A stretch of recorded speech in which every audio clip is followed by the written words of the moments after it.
My name is Jeff Mercer. I actually found LeafFilter through attending the Minnesota State Fair. I live in Colorado. I was pretty impressed with how quickly sales rep reached out to me. I think it was in less than a week. I got a call when I returned back to Denver, got reached out to, had a rep come out and visit with me and my wife, told us about the product. He really did a great job in just explaining, it's something, we saw the demo at the fair and we thought, well, maybe this is something we might be interested in because we get a lot of pine needles in our rain gutters.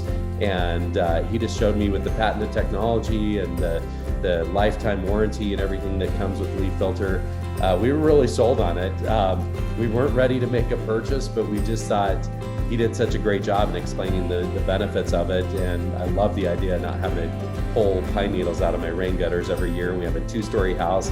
It's a major hassle. So we were just thrilled to death. We ended up signing a contract. They had somebody out within 2 weeks, put the LeafFilter on our rain gutters, and we've been thrilled. We're several months into it, and no more pine needles and leaves in our rain gutters. We love it.